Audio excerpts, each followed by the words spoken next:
नमस्कार सभी प्यारे बच्चों को, कैसे हैं आप सभी। आशा है, उम्मीद है सभी बच्चे एकदम बढ़िया होंगे, एकदम जबरदस्त होंगे, एकदम मस्त होंगे और बहुत ही ज्यादा शानदार होंगे।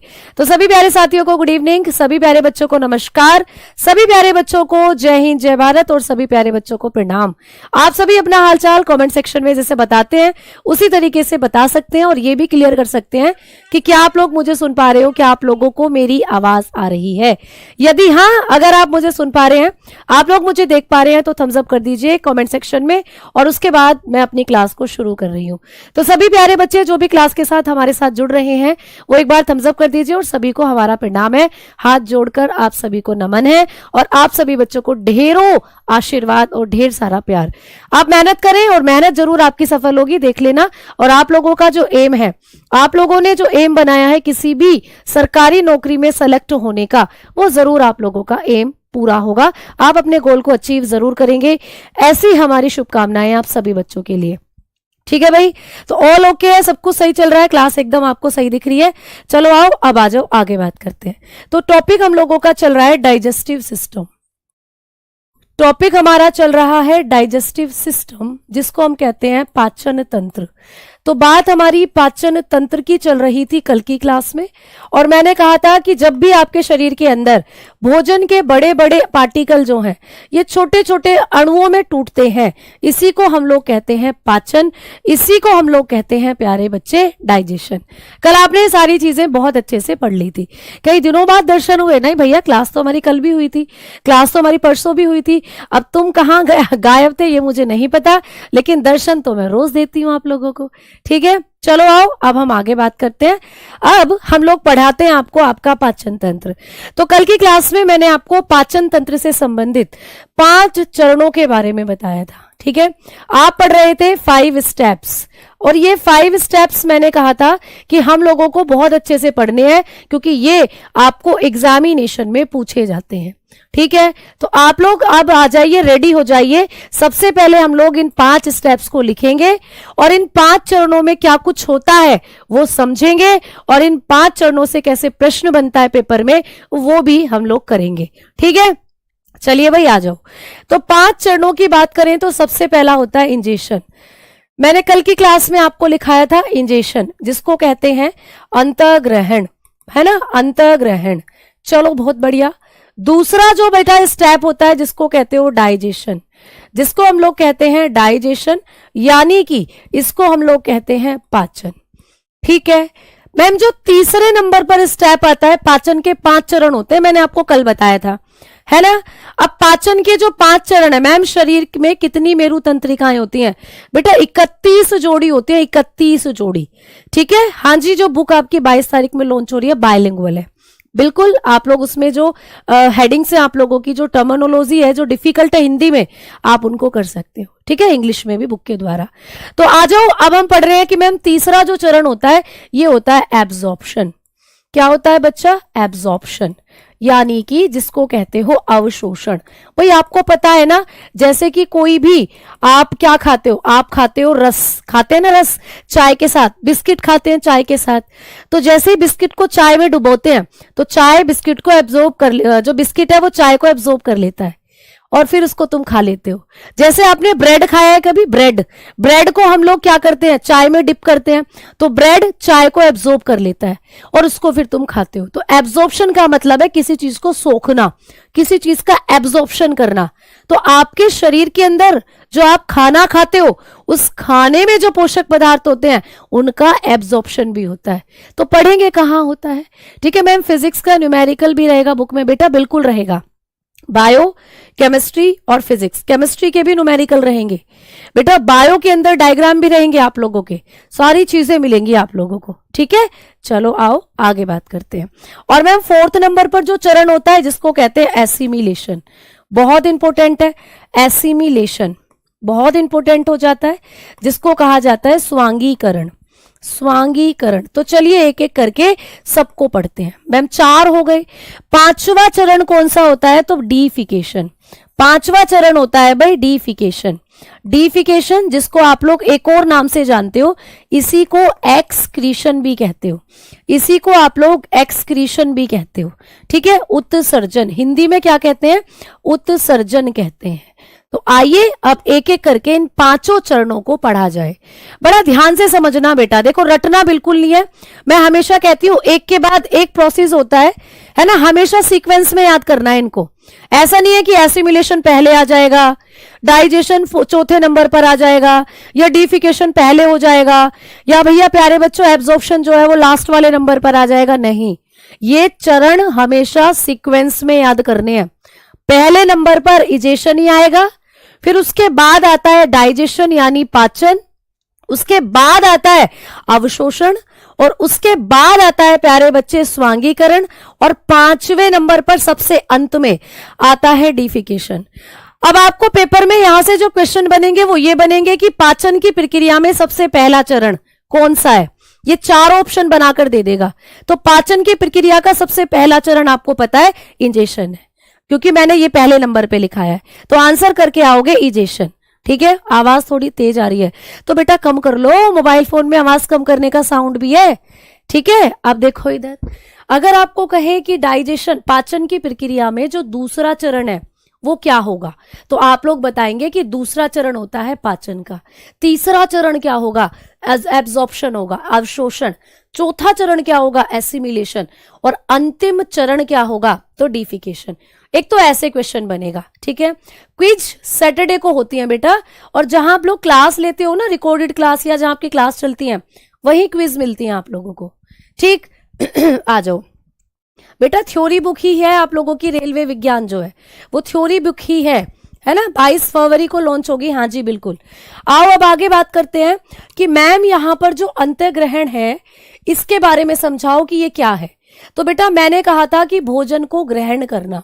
अब भोजन कहां से ग्रहण करते हो बताओ, भोजन ग्रहण करना, क्लियर। जब भी आपको पूछे कि पाचन की क्रिया में जो पहला चरण है अंतःग्रहण, इसका मतलब क्या होता है, तो इसका मतलब होता है इनटेक ऑफ फूड, इसका मतलब होता है भोजन ग्रहण करना, ठीक है। प्लेट में खाना रखा हुआ है, आपने प्लेट उठाई, अपनी सलाद रखी पहले, फिर अपनी रोटियां रखी, फिर अपनी सब्जी रखी, फिर आपने सब्जी से रोटी को लगाया और तोड़कर खाया।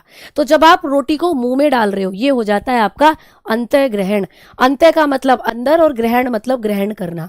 तो यहां पर बताएंगे आप लोग कि यहां पर आप लोगों का अंतःग्रहण क्या हो जाता है, भोजन को मुंह में डालना, क्लियर। आगे बात करी हमने डाइजेशन क्या होता है, तो प्यारे बच्चे कल ही बताया था कि मुख में डाइजेशन हो जाता है, तो मुख में पाचन की क्रिया शुरू हो जाती है। जब आप रोटी को मुख में डालोगे, ठीक है, मुख में पाचन की क्रिया शुरू होती है प्यारे बच्चे, शुरू हो जाती है। तो आप लोगों को पूछता है कि पाचन की क्रिया कहां से शुरू होती है, तो आप कहेंगे मुख से ही पाचन शुरू हो जाता है। खाने को मुंह में रखा तो चबाना है, चबाना है तो खाने को छोटे छोटे टुकड़ों में तोड़ना है, बस वही तो पाचन है। तो पाचन आपका मुख से ही हो जाता है शुरू। तो बताकर चलेंगे digestion, digestion is start from mouth. तो डाइजेशन जो होता है वो माउथ से शुरू हो जाता है, फ्रॉम माउथ। तो डाइजेशन जो होता है वो आप लोगों का मुख से ही शुरू हो जाता है। क्वेश्चन बनता भी है कि हमारी जो आहार नाल है, हमारी आहार नाल का वो कौन सा हिस्सा है जहां से पाचन शुरू होता है, तो आंसर लगा के आओगे माउथ। माउथ आहार नाल का सबसे पहला हिस्सा और यहीं से पाचन शुरू हो जाता है। फिर बात करते हैं अवशोषण की। मैम ये क्या होता है, तो बच्चा अवशोषण जो है इसका मतलब है कि आपकी जो आंतें होती हैं, आपकी आंतें प्यारे बच्चे भोजन के अंदर जो भी पोषक पदार्थ है, जैसे फॉर एग्जाम्पल आओ भाई ये तुम्हारी आंत है, ऐसा समझो, ये तुम्हारी छोटी आंत है, ये तुम्हारी कैसी आंत है बच्चा, छोटी आंत है, ठीक है मैडम बिल्कुल। ये हमारी कैसी आंत है, छोटी आंत है। ये आप लोगों की स्मॉल इंटेस्टाइन है। अब कभी भी आपको क्वेश्चन आता है कि छोटी आंत में क्या होता है, तो छोटी आंत में जो पाचन होता है ना वो कंप्लीट होता है। आपने बहुत बार ये चीज पढ़ी होगी कि हमारे शरीर के अंदर वो कौन सा अंग है जहां पर पाचन कंप्लीट हो जाता है, मतलब जहां तुम्हारा भोजन पूर्ण रूप से पच जाएगा। तो यहां पर भोजन का पूर्ण पाचन होता है छोटी आंत में, भोजन का पूर्ण पाचन होता है छोटी आंत में, ठीक है, पूर्ण पाचन होता है। ये आपको पूछा जाता है कि भोजन का पूर्ण पाचन कहाँ होता है, आप कहते हो छोटी आंत में, ठीक है। कंप्लीट डाइजेशन हो जाता है यहाँ पर। तो यहाँ पर क्या होता है, कंप्लीट डाइजेशन ऑफ फूड, यहाँ पर होता है कंप्लीट डाइजेशन ऑफ फूड, यानी कि खाना तुम्हारा कंप्लीटली यहाँ पर डाइजेस्ट हो जाता है। मैम कंप्लीटली डाइजेस्ट का मतलब जो तुमने खाना खाया था उसमें जो भी पोषक पदार्थ थे, जैसे तुमने खाना खाया उसमें विटामिन होती है, तुमने खाना खाया उसमें प्रोटीन होती है, तुमने खाना खाया उसमें कार्बोहाइड्रेट होते हैं, तुमने खाना खाया उसमें वसा होती है, फैट खाते हो ना घी वगैरह रोटी पर रखकर सब्जी में डालकर, वो होता है। तुमने खाना खाया उसमें मिनरल होते हैं, कैल्शियम होता है, आयोडीन होता है, क्लोरीन होता है, सोडियम होता है, ये सब आपके खाने में होते हैं प्यारे बच्चे, ठीक है। जब ये सब आपके खाने में होते हैं तो आप लोगों का जो खाना है जब आंतों में पहुंचता है तो आपकी आंतें क्या करती हैं बेटा, आपकी आंतें इन सारे पोषक पदार्थों को अपने अंदर ले लेती है। फॉर एग्जाम्पल ये आप लोगों का पेट है, समझते चलना चीजों को। अब भाई ये तुम्हारी छोटी आंत है और ये तुम्हारा पेट है, ये तुम्हारा पेट है।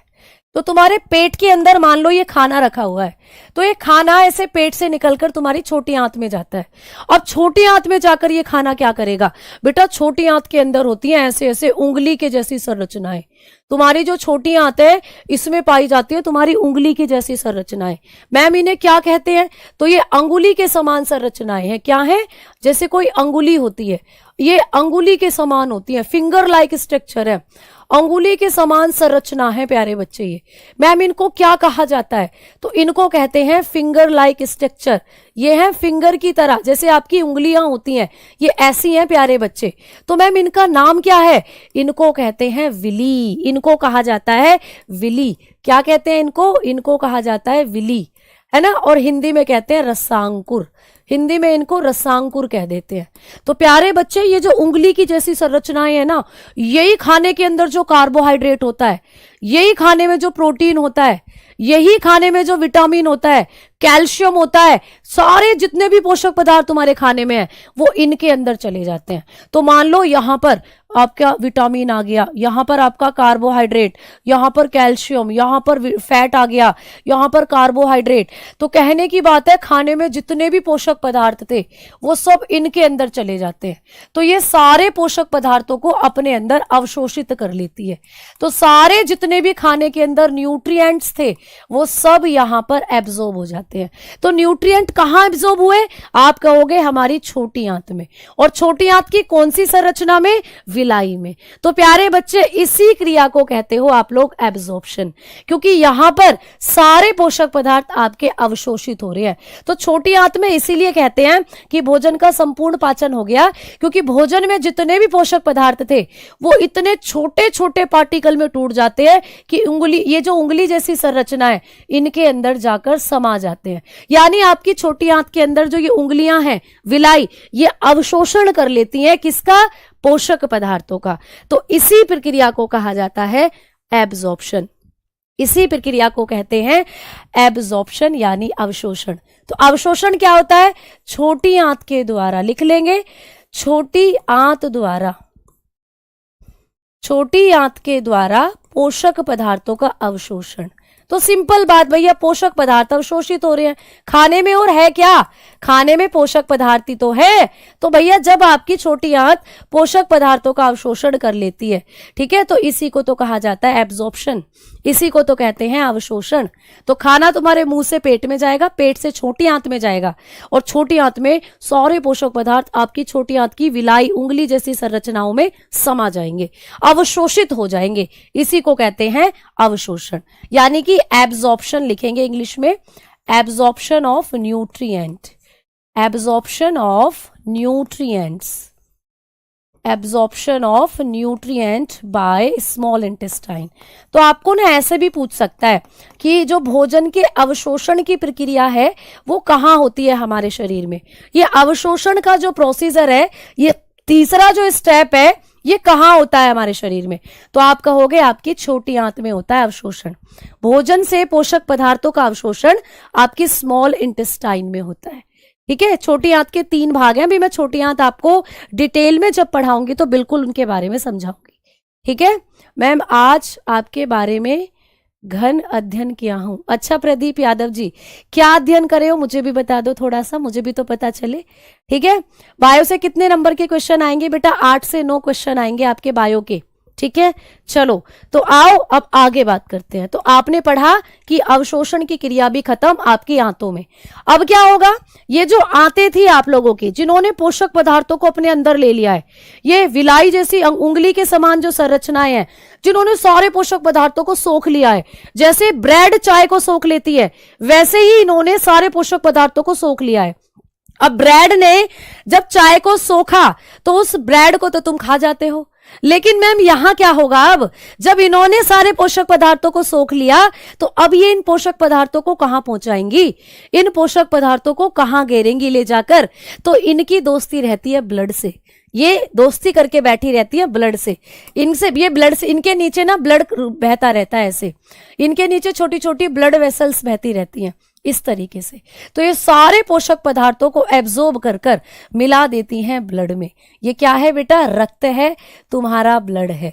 तो सारे पोषक पदार्थ जो इन्होंने एब्जॉर्ब करे थे ये रक्त में छोड़ देती हैं। तो इस तरीके से सारे पोषक पदार्थ रक्त में मिल जाते हैं।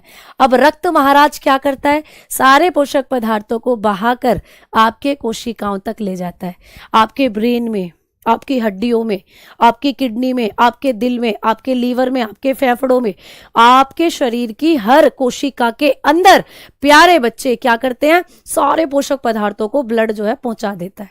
बेटा जो भी तुम खाते हो ना वो तुम्हारे ब्लड में मिला हुआ होता है।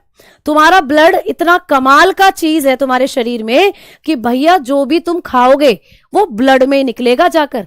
ब्लड टेस्ट से हम बता देते हैं कि इस आदमी ने क्या खाया है, इस आदमी के शरीर में क्या है, कौन सी दवाई इसके शरीर में है, कौन सा हार्मोन इसके शरीर में है ना? तो ब्लड एक कमाल की चीज है प्यारे बच्चे। आप लोग बताएंगे कि आप लोग जो भी खाएंगे वो एटलीस्ट आपके ब्लड में मिला होता है। भाई तुमने ज्यादा मीठा खा लिया, शुगर का टेस्ट जब हम करते हैं, जब हम शुगर का टेस्ट करते हैं तो ब्लड से पता चल जाता है शुगर बढ़ रहा है या नहीं, शुगर घट रहा है या नहीं। ब्लड का सैंपल ही तो लेते हैं। तो भैया ब्लड इतनी कमाल की चीज है कि सारे पोषक पदार्थ उसी में घुले हुए रहते हैं। तो यहां पर भी जो आपने खाया ये सारे पोषक पदार्थ आते निचोड़कर ब्लड में घेर देती हैं। और ब्लड भैया ये कहां रुकने वाला है? ये तो एक्सप्रेस है। एक्सप्रेस छोड़ो, ये तो वंदे भारत है, वंदे भारत ट्रेन है। ये तो ब्लड सारे शरीर में आपके पोषक पदार्थों को पहुंचा कर आता है ब्लड। तो ब्लड द्वारा जो पोषक पदार्थ हैं वो कहां पहुंचाए जाते हैं? आप कहोगे मैम हमारी अंगों की कोशिकाओं तक पहुंचाए जाते हैं। आपके अंग किससे मिलकर बने हैं? कोशिका से। आपने पढ़ा है ना कि हमारा पूरा शरीर कोशिका से मिलकर बना है। आपके जितने भी ऑर्गन हैं वो सारे के सारे सेल से मिलकर बने हैं।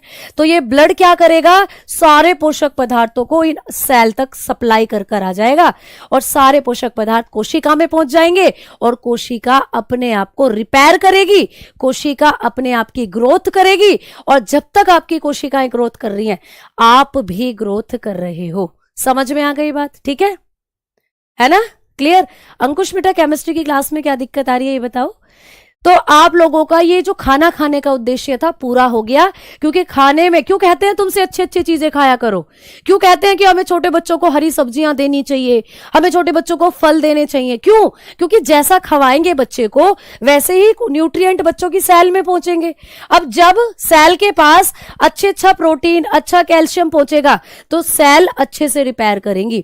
अब आपकी हड्डियों में कभी दर्द नहीं होगा। फिर जब आपकी कोशिकाएं हड्डी वाली सेल है, इनके पास प्रॉपर मात्रा में विटामिन डी और कैल्शियम पहुंचेगा तो आपकी हड्डियां कभी कमजोर ही नहीं होंगी। तो इसीलिए आप विटामिन ए खाएंगे तो आंखें कभी कमजोर नहीं होंगी। इसीलिए अच्छा खाना है, क्योंकि वो अच्छा खाना आंतों में एब्जॉर्ब होगा, आंतों के द्वारा ब्लड में जाएगा और ब्लड से कोशिकाओं में। तो अभी तक मैंने आपको क्या कहा कि जब आंतें पोषक पदार्थों का अवशोषण कर लेती हैं इस प्रक्रिया को कहते हैं अवशोषण यानी एब्जॉर्प्शन। अब आता है स्वांगीकरण। मैम ये क्या है? तो मैंने अभी कहा कि जब आंतें पोषक पदार्थों का अवशोषण करती हैं तो सारे पोषक पदार्थों को ब्लड में मिलाती हैं और ब्लड उनको पहुंचाता है कोशिकाओं तक। तो ब्लड का सारे पोषक पदार्थों को कोशिकाओं तक पहुंचाना यही होता है स्वांगीकरण। तो स्वांगीकरण क्या है भाई? आ जाओ लिख लेते हैं। यहां पे स्पेस थोड़ा सा कम है, मैं अगला पेज लेकर आपको बता रही हूं स्वांगीकरण के बारे में। जो चौथा स्टेप है स्वांगीकरण, ये क्या होता है मैम? स्वांगीकरण, एसिमिलेशन। बहुत आता है आपको, ऐसे क्वेश्चन आ जाता है कि पाचन की क्रिया में स्वांगीकरण का क्या मतलब है, स्वांगीकरण से आप क्या समझते हैं। तो स्वांगीकरण का मतलब होता है पोषक पदार्थों का, पोषक पदार्थ जो आंतों ने निचोड़े हैं, पोषक पदार्थों का रक्त के द्वारा कोशिकाओं तक पहुंचना। तो आपकी जो कोशिकाएं हैं उन तक पहुंच जाएंगे भैया पोषक पदार्थ, कोशिका तक पहुंचना, ये होता है स्वांगीकरण। तो स्वांगीकरण क्या होता है, पोषक पदार्थ रक्त के द्वारा कहां पहुंच जाएंगे, कोशिका तक। इस मेथड को कहा जाता है स्वांगीकरण।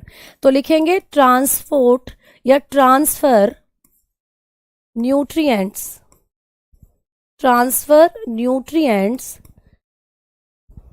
Through cell by the blood. तो जो ब्लड होता है इसके द्वारा जो पोषक पदार्थ है वो कहां तक पहुंचाए जाते हैं, आपकी कोशिकाओं तक। इसी घटना को कहते हैं स्वांगीकरण। तो स्वांगीकरण जस्ट ये है कि रक्त ने सारे पोषक पदार्थों को पहुंचा दिया कोशिका तक, खत्म कहानी। अब 5वां स्टेप होता है डीफिकेशन। मैम इसका मतलब क्या है, इसका मतलब ये है कि उत्सर्जन। अच्छा कितने बच्चे हैं जो उत्सर्जन शब्द का मतलब समझते हैं। उत्सर्जन मतलब त्याग देना, मतलब आपके शरीर के लिए, आपकी जिंदगी में कोई भी ऐसी चीज है जो आपको नुकसान पहुंचा रही है, उसको आप त्याग देते हो। आप कहते हो छोड़ो, जाने दो भैया, हमें क्या करना, हमें तो नुकसान पहुंचा रही है। तो जब आपके शरीर में खाने का पाचन होता है तो कुछ टॉक्सिन भी बनते हैं, कुछ उत्सर्जी पदार्थ भी निकलते हैं।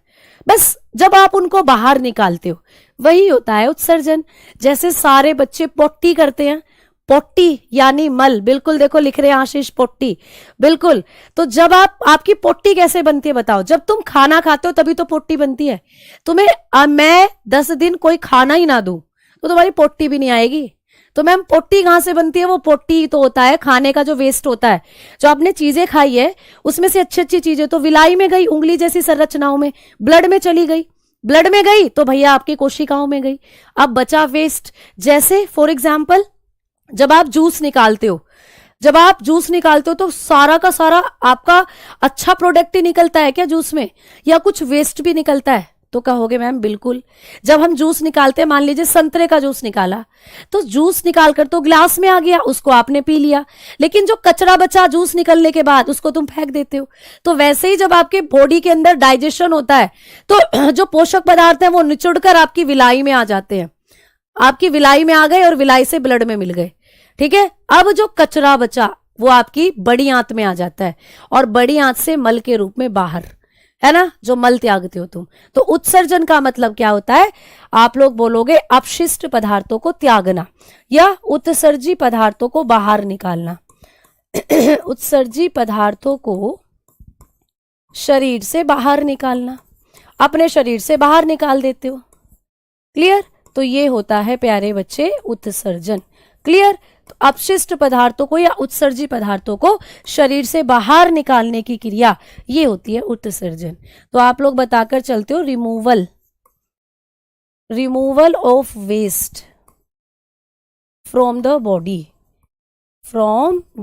बॉडी। तो आपके शरीर से जब आप वेस्ट को बाहर निकालते हो, इसी फिनोमिना को कहते हैं उत्सर्जन। तो भाई आपका हो गया ना पाचन 5 चरणों में, खत्म कहानी। सबसे पहला डाइजेशन जो मुंह में दिया था, दूसरा आप लोगों का हुआ पाचन, दांतों से चबा रहे हो खाने को, छोटे छोटे पार्टिकल में तोड़ रहे हो, तो भैया मुंह में पाचन हो गया शुरू, है ना। तीसरा एब्जॉर्प्शन, जब खाना निगल लिया तो आंतों में पहुंचा, पेट से आंतों में आवश्यक जो पोषक पदार्थ थे वो निचोड़ लिए आंतों ने, ये हुआ अवशोषण। फिर आवश्यक पदार्थों को ब्लड के माध्यम से पहुंचा दिया कोशिकाओं में, ये हो गया आप लोगों का स्वांगीकरण, एसिमिलेशन। और 5वां जो वेस्ट बचा उसको निकालो भाई शरीर से, ये हो गया डिफिकेशन। फिर भूख लगेगी, फिर जाकर खाना खा लो, फिर यही 5 चरण चलेंगे। फिर वेस्ट प्रोडक्ट बाहर निकाला, पोटी लगी, कर ली पोटी, भूख लगी, फिर वही काम करोगे, तो दिन भर तुम यही करते रहते हो, है ना। तो ये हो गया आपके पाचन के 5 चरण। अब आगे बढ़ते हैं और अब बात करते हैं आपकी आहार नाल का जो सबसे पहला भाग होता है माउथ, इसके बारे में। तो सारे बच्चे हेडिंग डालेंगे माउथ यानी कि मुख। अब बात करते हैं भाई मुख के बारे में, माउथ। तो सबसे पहले आप लोगों को माउथ के बारे में 2-3 पॉइंट लिखने हैं। आपको पूछा जाता है कि आपका जो माउथ है इसी को आप लोग बक्कल कैविटी के नाम से भी जानते हो, बक्कल कैविटी, ठीक है, इसी को कहते हैं बक्कल गुहा। कई बार तुमने सुना होगा तेरे बक्कल उतार दूंगा, तुझे इतना मारूंगा तेरे बक्कल उतार दूंगा, या पूरे दिन बक बक ही करती रहती है भैया, तो बक बक यानी बक्कल कैविटी, ये है तुम्हारी बक्कल कैविटी, आऊं आऊं आऊं आऊं, इसी से बोलते हो ना सारे दिन, इसी से सारे दिन खाते रहते हो, तो ये बक्कल कैविटी है। तो मुंह को ही आप लोग क्या कह देते हो, बक्कल कैविटी कह देते हो, बक्कल गुहा। दूसरा पॉइंट भैया, पाचन यहीं से शुरू हो जाता है, तो लिखेंगे पाचन मुख से शुरू होता है। मैंने ये पॉइंट आपको लिखवा भी दिया है, एक बार फिर से ऐड ऑन करेंगे कि पाचन मुख से शुरू होता है। आपको अभी बताया कि यहीं से डाइजेशन स्टार्ट होता है, तो लिखेंगे भाई digestion starts from here, digestion starts from mouth. तो आपके माउथ से ही डाइजेशन जो होता है वो स्टार्ट होता है आप लोगों का। क्लियर? अब बात करते हैं कि जो मैं माउथ होता है इसके बारे में हमें पढ़ना है क्या। आपको क्वेश्चन आता है कि जब डाइजेशन होता है तो इस माउथ में कैसा डाइजेशन होता है, इस मुख के अंदर कैसा डाइजेशन होता है। तो आप कहेंगे कि हमारे मुख के अंदर प्यारे बच्चे, मैम फास्ट चलो बेटा, इससे फास्ट हम नहीं चल सकते, ठीक है। मैं आपने 2 पॉइंट लिखे हैं। अच्छा भैया ये 2 पॉइंट है क्या अभी तक, अभी जो हमने लिखे हैं ये 2 पॉइंट है क्या? अगर बात सिर्फ लिखने की होती है ये 2 पॉइंट है क्या? कुछ बच्चे अपने आप को ना इतना स्मार्ट समझते हैं कि बस ये सोचते हैं कि टीचर तो एक कंप्यूटर है, टीचर तो एक कंप्यूटर है, 2 पॉइंट है क्या? अगर बात सिर्फ लिखने की होती है तो फटाफट पूरा बोर्ड भर दूंगी मैं तो भैया लिखकर, लेकिन बात सिर्फ समझाने की भी तो है, सिर्फ लिखने की नहीं है, समझाने की भी तो है ना बेटा। तो मैं समझा भी तो रही हूँ चीजों को, तुम तो बस लिख रहे हो, बैठकर लिख रहे हो, मैं लिख भी रही हूँ समझा भी रही हूँ। तो भैया ऐसे तो टोंट मत मारो कि पूरे 30 मिनट में तुमने बस 2 पॉइंट लिखे हैं, ये 2 पॉइंट मेरे ख्याल से तो है नहीं, ठीक है। आ जाओ बात करते हैं। अब आपको पूछेगा कि आप लोगों का जो माउथ होता है प्यारे बच्चे, इसके अंदर अगर हम बात करें तो किस प्रकार का डाइजेशन होता है। तो मुख में 2 तरीके के डाइजेशन होते हैं। आपका जो मुख होता है, मुख में अगर पाचन की बात करते हैं हम लोग, आपके माउथ में अगर हम लोग डाइजेशन की बात करते हैं, ठीक है। आपके मुख के अंदर अगर डाइजेशन की बात चलेगी तो आपके मुख में कितने प्रकार का पाचन होता है पूछा जाता है। 2 तरीके के पाचन होते हैं आपके मुख में। आपके मुख में यांत्रिक पाचन भी होता है बेटा, यांत्रिक पाचन, मैकेनिकल, ठीक है, मैकेनिकल क्या डाइजेशन जिसको बोलते हो, आपके मुख के अंदर होता है मैकेनिकल डाइजेशन, क्लियर, यांत्रिक पाचन। और आपके मुख में प्यारे बच्चे केमिकल डाइजेशन भी होता है, रासायनिक पाचन की क्रिया भी आपके मुख में होती है। तो आपके मुख के अंदर रासायनिक पाचन भी होता है, केमिकल डाइजेशन भी होता है। तो आपका जो माउथ होता है इसके अंदर अगर हम लोग देखते हैं तो दोनों चीजें यहां पर होती हैं। आपको क्वेश्चन आएगा पेपर में कि माउथ के अंदर होने वाली पाचन की प्रक्रिया कैसी है, ठीक है। तो आप लोग बताएंगे कि मुख के अंदर दोनों तरीके का पाचन होता है। कौन कौन सा होता है? एक तो यांत्रिक पाचन होगा। यांत्रिक का मतलब कि जब आप लोग खाने पर प्रेशर डालते हो, जब आप अपने खाने को चबाते हो, तो खाना जब प्रेशर के साथ चब रहा है तो ऐसा केवल आपके मुख में होता है। आपको पता है ना कि आपका मुख, जब आपके मुख में दांत है और दांत प्रेशराइज्ड कर रहे हैं बेटा खाने को, जैसे तुमने मगरमच्छ का जबड़ा देखा होगा, मगरमच्छ के मुख में दांत है, ठीक है। तो मगरमच्छ के मुख में जब तुम चले जाओगे तो मगरमच्छ तुम्हें खाएगा तो अपने दांतों से, अपने जबड़ों से तुम्हारी मुंडी पर दबाव लगाएगा, तो तुम्हारा जो सर है वो प्रेशर के साथ ऐसे दबेगा। या किसी को भी जब खाता है मगरमच्छ, तो वैसे ही जब हम रोटी को चबा रहे हैं तो क्या रोटी मुंह में देने से ही अपने आप चब जाएगी क्या? ये बताओ। तुम कहोगे नहीं मैम हमें फोर्स लगानी पड़ेगी दांतों से, ऐसे करके दांतों से खाने को चबाना पड़ेगा। तो यहां पर हम मैकेनिकल डाइजेशन भी कर रहे हैं, यहां पर हम मैस्टिकेशन की क्रिया भी कर रहे हैं। मैस्टिकेशन, ये पूछा जाता है कि मैस्टिकेशन क्या होता है? चबाना, भोजन को चबाना। यहां पर तुम भोजन को चबा रहे हो, ठीक है। और मैम रासायनिक पाचन कैसे हो रहा है, केमिकल कैसे बन रहा है? तो बेटा आपकी जो लार है, आपके मुख में होती है लार, आप सभी के मुख में लार है ना, लार है आपके मुख में। जब आप स्वादिष्ट भोजन की स्मेल लेते हो तो ये लार ज्यादा बनने लग जाती है। तो लार आपके मुख में है और लार में एक एंजाइम है बेटा, है ना। हम जाएंगे ही नहीं मगरमच्छ के पास, ठीक है, बहुत समझदार हो तुम। तो प्यारे बच्चे, जब आप लोग अपनी सलाइवा, अपनी लार के बारे में देखते हो तो इसके अंदर एक एंजाइम होता है। आपकी लार में होता है बेटा एक एंजाइम, आपकी सलाइवा में पाए जाते हैं एंजाइम, आपकी जो सलाइवा है इसके अंदर होते हैं एंजाइम। मैम कौन सा एंजाइम है? आप बताते हो टोलिन एंजाइम होता है, टोलिन, जिसको अभी डिटेल में आप लोग पढ़ोगे। ठीक है, तो ये क्या करता है, ये खाने में मिल जाता है, जो टोलिन नाम का एंजाइम होता है ये खाने में मिल जाता है और खाने का पाचन करने लगता है, खाने का पाचन करने लगता है। तो रासायनिक पाचन यानी एंजाइम, ये रासायनिकली, ये केमिकल होते हैं एक तरीके के जो एंजाइम है। तो बेसिकली आपके मुख में यांत्रिक पाचन भी हो रहा है और आपके मुख में केमिकल डाइजेशन यानी कि रासायनिक पाचन भी हो रहा है। तो इंपॉर्टेंट पॉइंट है, आपको दोनों पूछे जा सकते हैं पेपर में स्टेटमेंट के तौर पर। अब हम आगे बढ़ेंगे और बात करते हैं कि मैम जी हमारा जो माउथ होता है बेसिकली, ठीक है, इस माउथ के अंदर कौन सा पोषक पदार्थ सबसे पहले डाइजेस्ट होता है?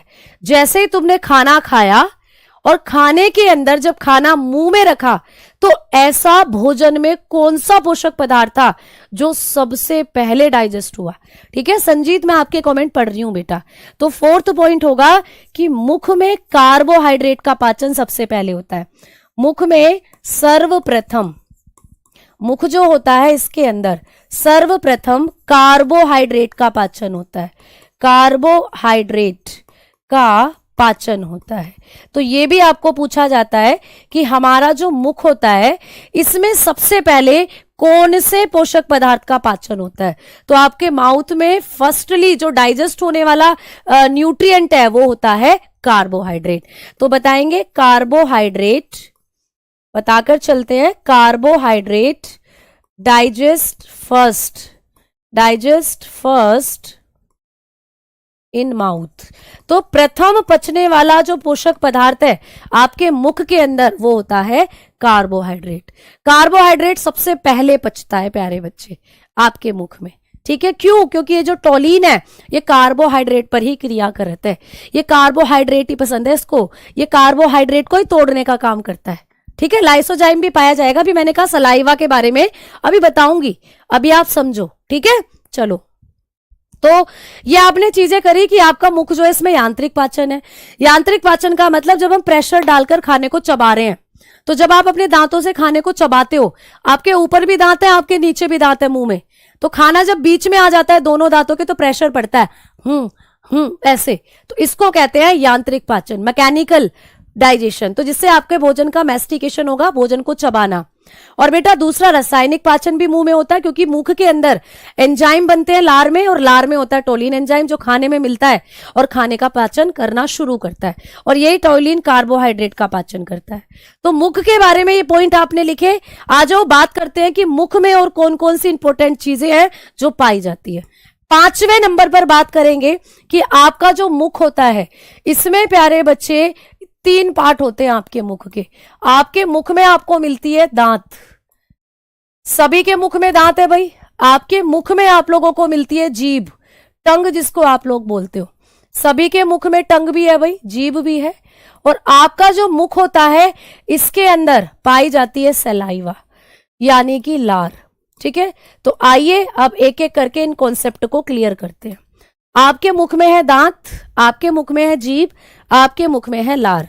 तो जब आप लोग इसको देखोगे, ऐसे सारे बच्चे अपना मुंह खोल कर देखो, हा ऐसे करके, तो आपको दिख रहा है कि आपके मुख में ये जीभ है, या आपके मुख में दांत है, ठीक है, और आपके मुख में सलाइवा भी होती है, लार भी होती है। ठीक है, तो आओ अब एक एक करके इनके बारे में पढ़ते हैं, एक एक करके इनके बारे में पढ़ते हैं। ठीक है, अभी बुक आपको ऑनलाइन मिलेगी बेटा, आप ऑनलाइन जैसे दूसरी बुक्स को ऑर्डर करते हो वैसे ऑर्डर कर सकते हो। चलो आओ अब आगे बात करते हैं। तो सबसे पहले आप लोग हेडिंग डालेंगे टीथ, सबसे पहले हम लोग हेडिंग डालेंगे टीथ यानी कि दांत। तो भैया जो दांत हैं आज इनके बारे में पढ़ना शुरू करते हैं। सबसे पहला पॉइंट कि दांत का अध्ययन क्या कहलाता है। जब आप लोग दांत के बारे में पढ़ते हो तो हम लोग दांत के अध्ययन को क्या कहते हैं, टीथ जो होते हैं इनकी स्टडी को क्या कहा जाता है। क्वेश्चन मिल सकता है पेपर में कि दांत के अध्ययन को क्या कहते हैं। तो कौन बच्चा कहेगा, बताएगा कि दांत का जो अध्ययन होता है उसको क्या कहते हैं। आप कहेंगे ओडोंटोलॉजी। क्या कहते हैं भाई, ओडोंटोलॉजी। दांत के अध्ययन को कहा जाता है ओडोंटोलॉजी। क्लियर? ओडोंटोलॉजी। आप लोग बताकर चलते हो दांत का अध्ययन होता है ओडोंटोलॉजी। ठीक है, चलो अब मैडम जी, जो हमारे दांत होते हैं इनकी संख्या कितनी होती है हमारे मुख में? दांतों की संख्या कितनी होती है? तो जब आप लोग दांत के संख्या या दांत के नंबर्स की बात करते हैं तो आपके मुख में दांतों की जो संख्या होती है ये होती है भैया 32। आपके मुख में दांतों की कितनी संख्या होती है? 32 दांत है तुम्हारे मुख में, 32। अच्छा मैम, अब 32 दांत हैं तो इनको हमने कितने पार्ट्स में बांटा है? क्या 32 के 32 दांत एक जैसे हैं मैम, या अलग अलग दांत है हमारे मुख के अंदर? 32 के 32 दांत एक जैसे हैं या इनमें से भी कुछ अलग अलग है? ठीक है, तो आप लोग बताओगे कि हमारे जो दांत होते हैं इनके अंदर, ठीक है, जो हमारे दांत होते हैं इनके अंदर अगर हम लोग बात करें तो इनको हमने 2 पार्ट्स में बांटा है। मैम हिंदी में, बेटा हिंदी भी तो लिखी हुई है हर जगह, बताओ कहाँ हिंदी नहीं लिखी हुई है? सारी हिंदी आपके सामने लिखी हुई है। तो दांत जब 32 हैं तो इनको हमने 2 भागों में बांटा है। कौन कौन से 2 पार्ट हो जाते हैं? तो आइए बात करते हैं। जब आप अपने दांतों की बात करते हो तो आपके जो दांत होते हैं ये बेसिकली 2 पार्ट्स में बटे हुए होते हैं। ठीक है, कौन कौन से 2 पार्ट्स में बटे हुए होते हैं हमारे दांत? मैम हमें बताइए। तो चलिए बिल्कुल बताएंगे आप लोगों को। आपके मुख के अंदर जो दांत होते हैं ये 2 पार्ट्स में बटे हुए हैं। देखेंगे कौन कौन से। एक होते हैं प्यारे बच्चे आप लोगों के मुख के अंदर पाए जाने वाले दांत जिनको कहते हैं टेम्परेरी टीथ। ठीक है, जिनको कहते हैं टेम्परेरी टीथ। एक होते हैं भाई टेम्परेरी टीथ जिसको हिंदी में कहते हैं अस्थाई दांत। ठीक है, अस्थाई दांत, अस्थाई दांत जिनको आप टेम्परेरी टीथ के नाम से जानते हो। और मैम दूसरे कौन से होते हैं? दूसरे होते हैं परमानेंट टीथ। दूसरे जो होते हैं वो होते हैं परमानेंट टीथ।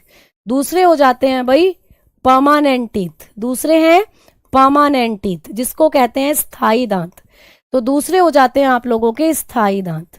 ठीक है, एक होते हैं स्थायी दांत और एक होते हैं अस्थायी दांत।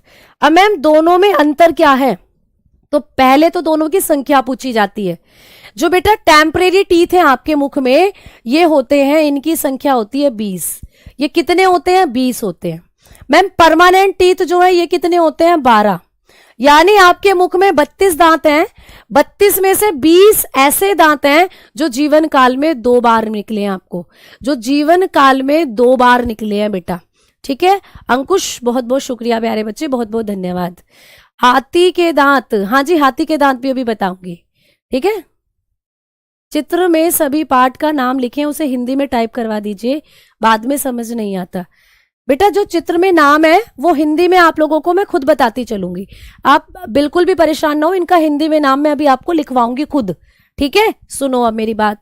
तो आपने क्या बात करी कि आपके मुख के अंदर जो 32 दांत हैं इनको 2 भागों में बांट दिया है, एक टेम्परेरी टीथ अस्थाई और एक होते हैं स्थायी दांत। आपको पूछता है कि हमारे मुख में अस्थायी दांतों की संख्या कितनी है, how many temporary teeths humans have? तो बताएंगे 20 दांत। मैम इनको अस्थाई क्यों कहते हैं? बेटा ये फिक्स नहीं है, मतलब ये एक बार आएंगे फिर टूट जाएंगे फिर 2 बार आएंगे, तो मतलब ये क्या हो जाते हैं? 2 बार आते हैं प्यारे बच्चे जीवन काल में। ठीक है, तो आप लोग बताते हो ऐसे दांत जो जीवन काल में 2 बार उगते हैं, तो इनको आप लोग क्या कहते हो? ये 2 बार उगते हैं। ठीक है, 2 बार उगते हैं बेटा, ये जीवन काल में क्या करते हैं? 2 बार उगते हैं। तो आप लोग लिखेंगे ग्रो 2 टाइम। तो ये आपको पूरे जीवन काल में 2 बार उगते हैं, इसीलिए इनको आप लोग कहते हो टेम्परेरी टीथ। एक बार टूट गए फिर दोबारा आएंगे। जैसे कि अमर बोल रहे हैं कि मैम चल रही क्लास में दूसरे का कमेंट क्यों नहीं दिखता?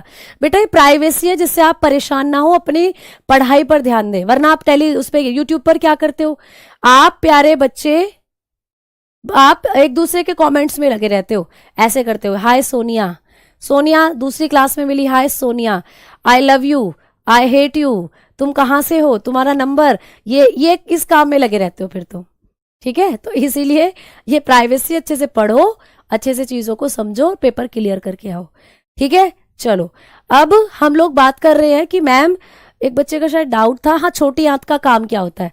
बेटा मैं सब लिखवाऊंगी छोटी आंत के काम भी आपको। छोटी आंत में पूर्ण पाचन होता है भोजन का, क्योंकि वहां पर पाए जाते हैं आप लोगों के पाचक रस, आंतरीय रस, उनमें 5 एंजाइम होते हैं, वो सब लिखवाऊंगी। तो धीरे धीरे आएंगे, अभी मुंह की बात कर रहे हैं ना, तो धीरे धीरे धीरे धीरे धीरे धीरे आपकी आंतों पर भी आएंगे। तो सुनो अब मेरी बात। तो यहां पर आप लोगों ने क्या हुआ, यहां पे क्या करा आप लोगों ने कि जो टेम्परेरी टीथ होते हैं, इनको टेम्परेरी क्यों कहते हैं भैया? टेम्परेरी हैं, जैसे तुम लोग देखते हो। मैं तुम्हें एक एग्जांपल दूं कि कई बार क्या होता है कि हमारी जिंदगी में कोई एक टेम्परेरी बंदा आता है, वो गया तो गया, दूसरा आएगा, है ना। तुमने एक डायलॉग सुना होगा कि लड़की और बस, एक जाती है एक आती है, ठीक है। लेकिन जिस दिन तुम अपने दिमाग से मैच्योर हो गए, जिस दिन तुम्हारे अंदर समझ आ गई, उस दिन तुम समझोगे कि अगर एक ही लड़की जिंदगी में रहे तो जिंदगी हमारी सोना बन जाएगी, सोना। तो वो एक सोना कौन होगी? वो बाबू सोना कौन होगी? तो वो एक ऐसी लड़की होगी जिसके साथ तुम हर हाल में रहने की कसमें खाओगे और तुम्हारी जिंदगी में जो खुशियां ला देगी, ठीक है। ऐसा नहीं होना चाहिए कि भैया इस बार ये वाली है, अगले वैलेंटाइन डे किसी और को मतलब प्रपोज कर रहे हैं, फिर उससे अगले वैलेंटाइन डे कोई और। तो ऐसा नहीं होना चाहिए। तो ये ऐसे दांत हैं जो आप लोगों के टेम्परेरी है, एक गया तो दूसरा आया, टेंशन की जरूरत नहीं है। जब तुम 6-7 महीने के थे, छोटे से बच्चे थे, जब जो तुम्हारे दांत निकलने शुरू हुए थे, तो भैया आप लोगों के यही वाले दांत थे जो निकलने शुरू हुए। जब आप लोग 7-8 साल के हो गए, ये दांत टूटना शुरू हो गए। तो 6-7 महीने में आए थे, फिर 6-7 साल में टूटने लग गए, फिर दोबारा से आए। तो जीवन काल में 2 बार आते हैं, इसीलिए इनको कहते हो आप टेम्परेरी टीथ, ठीक है, टेम्परेरी टीथ कहते हैं। तो और मैम परमानेंट, भैया कुछ बंदे ऐसे होंगे जिनकी जीवन में अगर कोई एक लड़की आई है ना, कसम खा लिया भाई साहब यही रहेगी मेरी जिंदगी में और किसी की जगह ही नहीं है। और मेरे ख्याल से ऐसा ही बनना, ठीक है। ऐसा नहीं है कि इस वैलेंटाइन डे ये तो अगले वैलेंटाइन डे कोई और, नहीं, जीवन के हर वैलेंटाइन डे उसी के साथ बनाने हैं। तो कुछ बंदे ऐसे भी होंगे कि भैया ये आई है तो अच्छी है, बुरी है, गोरी है, काली है, मोटी है, पतली है, यही रहेगी अब तो, क्योंकि दिल का नाता जुड़ चुका है, दिमाग का, हाइपोथैलेमस का नाता जुड़ चुका है। तो भैया कुछ ऐसे भी होंगे। तो मतलब ये है तुम्हारे स्थायी दांत, टेम्परेरी टीथ, ऐसे टीथ जो जीवन काल में एक ही बार आएंगे, है ना, एक ही बार आएंगे। या तो संभाल कर रख लो या भैया टूट जाएंगे, और टूटे तो दोबारा नहीं आएंगे। तो ये ऐसे दांत हैं जो आपके जीवन काल में एक ही बार आते हैं। तो 20 दांत ऐसे हैं जो एक बार टूटकर दोबारा आएंगे, लेकिन 12 दांत ऐसे हैं जो परमानेंट है, जो परमानेंट है प्यारे बच्चों, ठीक है। तो भैया ये परमानेंट दांत होते हैं आपके 20, और इसमें बेसिकली आपकी दाढ़ें आती हैं, जो आपकी मोलर होती है ना, बेसिकली वो इसके अंदर आते हैं। आप लोगों की जो दाढ़ होती है वो इसमें आती है। तो ऐसे करके आप लोगों को चीजों को पढ़ना है। तो ये परमानेंट क्यों है? क्योंकि ये एक ही बार ग्रो करते हैं। तो लिखेंगे एक बार उगते हैं, एक बार उगते हैं ये। तो संभाल लो, एक ही बार मिलेंगे, नहीं तो नकली लगवाने पड़ेंगे, नकली। और नकली वो मजा नहीं देते जो असली दांत आपका मजा देंगे। तो ये एक बार आते हैं, 1 टाइम ग्रो करते हैं, 1 टाइम ग्रो करते हैं बेटा, ठीक है। समझ में आ गई बात? तो ये 1 टाइम ग्रो करते हैं, इसीलिए परमानेंट है। और मैम इनको टेम्परेरी टीथ को आप दूध के दांत भी कहते हो, इन्हीं का नाम है दूध के दांत। बच्चे जब दूध पीते हैं, दूध पीते हुई उम्र में निकलते हैं, तुम्हें 6-7 महीने के बच्चे दूध ही पीता है तो तब निकलते हैं, इसीलिए इनको कहते हैं मिल्क टीथ, ठीक है, इसीलिए इनको कहा जाता है मिल्क टीथ। क्लियर हो गई बात? तो आपके 32 दांत जो होते हैं इनको 2 पार्ट्स में बांटा है, स्थायी और अस्थायी। आपने पढ़ लिया अच्छे से दोनों को। अब बात करते हैं कि मैम कार्य के आधार पर, अगर हम दांत के कार्य को देखें तो कार्य के आधार पर दांतों को कितने भागों में बांटा है। तो हेडिंग देंगे कार्य के आधार पर दांत के प्रकार, कार्य के आधार पर, कार्य के आधार पर दांत के प्रकार, दांत के प्रकार। तो भैया कार्य के आधार पर जो आपके दांत है वो कितने तरीके के होते हैं? Types of teeth according to work, ठीक है, अकॉर्डिंग टू वर्क। तो वर्क के अकॉर्डिंगली जो दांत होते हैं ये कितने टाइप्स में बटे हुए हैं? अब हम ये बात करने वाले हैं, कार्य के आधार पर दांतों को कितने भागों में बांटा है।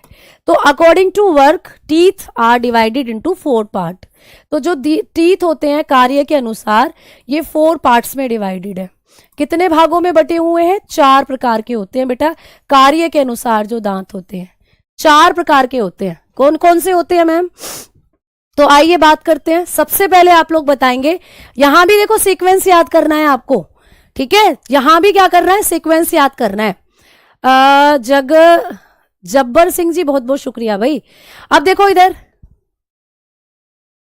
तो अब इधर देखो, जब हम लोग बात करते हैं हमारे दांतों की, तो कार्य के अनुसार दांत 4 है। अब ये भी आप लोगों को क्या करने हैं कि आप लोगों को सीक्वेंस में करने हैं। यहां पर भी सीक्वेंस जरूरी है, क्योंकि आगे पीछे कर दोगे तो गड़बड़ हो जाएगा पूरा सीक्वेंस, ठीक है। तो आप लोग क्या करते हो, मोलर का मतलब होता है डाढ़ें, जो पीछे की तरफ निकली हुई हैं। अगर आप यहाँ पे इस इमेज को देखोगे तो इन भाई साहब की ये जो तुम्हें पीछे की तरफ ये दिख रही है, ये अपने मुंह के अंदर पीछे ये होते हैं मोलर। मोलर अभी पढ़ोगे आप आगे, दांत का ही टाइप है, इसी में पढ़ोगे। तो देखो जब आप लोग बात करते हैं आपके दांतों की, तो सबसे पहले आते हैं इंसीजर। सबसे पहले आते हैं इंसीजर। सीजर का मतलब तुम समझते हो, सीजर मतलब कैंची। तो ये कृंतक है, ये कैंची की तरह काम करते हैं। जैसे कैंची काटती है ना चीजों को, वैसे ये आपकी किसी भी फल को, किसी भी सब्जी को काटने का काम करते हैं। तुम्हारी किसी से लड़ाई हो जाए, तुम्हें कोई काट के भाग जाए ऐसे, तो यही वाले दांत है जो काटते हैं। छोटे बच्चे के मुंह में उंगली डाल दो, छोटा बच्चा तुम्हें काट लेगा, इन्हीं दांतों से काटेगा। तो इंसीजर हो गए ये आप लोगों के। दूसरे होते हैं केनाइन। दूसरे दांत होते हैं केनाइन, जिनको हम लोग क्या कहते हैं? रदनक हिंदी में। इनका एक और नाम है, इनको छेदक भी कहते हो, कई बार ये छेदक के नाम से भी आते हैं। तीसरे नंबर पर बात कर रहे हैं प्रीमोलर। तीसरे नंबर पर आते हैं भाई प्रीमोलर। प्रीमोलर जिनको कहा जाता है अग्र चणवक। क्या कह देते हैं भाई? अग्र चणवक कह देते हैं, जिनको कह देते हैं हम लोग अग्र चणवक। और भैया 4th नंबर पर हो जाते हैं मोलर। 4th नंबर पर हो जाते हैं मोलर, यानी कि चणवक, ठीक है। तो ये आपके 4 दांत होते हैं बेटा। अगर हम कृंतक की बात करते हैं इंसीजर की, तो इनको आई से रिप्रेजेंट करते हैं। इनको हम आई से लिख देते हैं, क्योंकि इंसीजर है तो आई से रिप्रेजेंट करते हैं। कैनाइन को हम सी से रिप्रेजेंट करते हैं, और मैम प्रीमोलर को हम पी से रिप्रेजेंट कर देते हैं, और एम को हम लोग, मोलर को हम लोग एम से रिप्रेजेंट कर देते हैं। तो आपको ये भी लिखे मिल सकते हैं इनके सिंबल ऐसे। तो याद रखना, इनका जो फर्स्ट लेटर है वही इनका सिंबलाइजेशन भी है। जैसे इस मुंह को जब आप देखोगे, ये मुंह रसगुल्ला मांग रहा है, ऐसा लग रहा है ना, ऐसा लग रहा है बस डाल दो रसगुल्ला हमारे मुंह में। तो भैया ये जो दांत है इसके, इसमें आपको दिख रहा है M for molar, P for premolar, C for canine, और आई फॉर इंसीजर। तो यहां पर आप लोगों ने देखा कि ये जो सिंबल लिखे हुए हैं ये आप लोगों के दांतों के ही हैं। तो इंसीजर अभी अभी मैंने कहा था कृंतक होते हैं, केनाइन आप लोगों के रदनक होते हैं, प्रीमोलर आप लोगों के अग्र चणवक होते हैं। अब इसको कहीं कहीं चणवक भी लिख सकते हो, कहीं कहीं इसको अलग तरीके से भी लिखाता है, ये मोलर होते हैं चणवक आप लोगों के। तो ऐसे करके आपको ये हिंदी में क्या करने हैं, याद। क्लियर? समझ में आ गई बात? सलाइवा का पीएच वैल्यू भी बताएंगे। सलाइवा का पीएच वैल्यू जो होता है वो 6.8 होता है, 6.8, ठीक है। हिस्ट्री वाले सर को लिखो, लिख लिख के पढ़ाए, ठीक है बेटा, मैं एक बार बोल दूंगी। क्लियर? चलो, तो यहां पे आप लोगों ने ये चीजें पढ़ी है। अब हम क्या करने वाले हैं कि जो कल की हमारी क्लास होगी, उस क्लास में मैं इनका आपको काम, इनकी संख्या और इनकी शेप कैसी होती है वो, क्योंकि शेप भी आप लोगों को पेपर में दे सकता है। हाँ जी बेटा, इनका डेंटल फॉर्मूला कैसे बनता है वो, तो कल की क्लास हमारी इस हेडिंग के साथ शुरू होगी। यहीं से मैं आपको इंसीजर के काम बताऊंगी, इंसीजर की संख्या बताऊंगी, इंसीजर की शेप कैसी होती है ये दिखाऊंगी, फिर रदनक पढ़ेंगे, फिर मोलर पढ़ेंगे, प्री मोलर पढ़ेंगे। सब आप लोग अब कल की क्लास में क्लियर करोगे, ठीक है। कुकर दांत कैसे होते हैं? कुकर मतलब डॉगी, कुकर तो हम लोग कई बार कुत्ते को बोल देते हैं। तो उसके मुंह के अंदर भी जो दांत हैं आप लोगों को, केनाइन जो कि रदनक छेदक होते हैं, वो ज्यादा संख्या में मिलते हैं, क्योंकि डॉगी बेसिकली जो होता है ये मांस भी खा सकता है और प्यारे बच्चे वनस्पति भी, रोटी भी खाता है कुत्ता, तुमने देखा है। तो कल हम लोग बात करेंगे इन सब चीजों के बारे में, और आज इतना ही रहने देते हैं ना, कल मिलते हैं। तो तब तक के लिए धन्यवाद, नमस्कार। एक बच्चे की एक शिकायत है बेटा, जल्दी से बोलो क्या है। एक बच्चे का एक मैसेज है कि मेरी एक शिकायत है, फटाफट अगर आपकी कोई शिकायत होती है तो आप टेलीग्राम पर भी उसको दे सकते हो, आप टेलीग्राम पर भी अपना डाउट पूछ सकते हो, ठीक है। तो टेलीग्राम पर भी आप मैसेज कर सकते हो। तो मिलते हैं कल, धन्यवाद, नमस्कार, जय हिंद, जय भारत।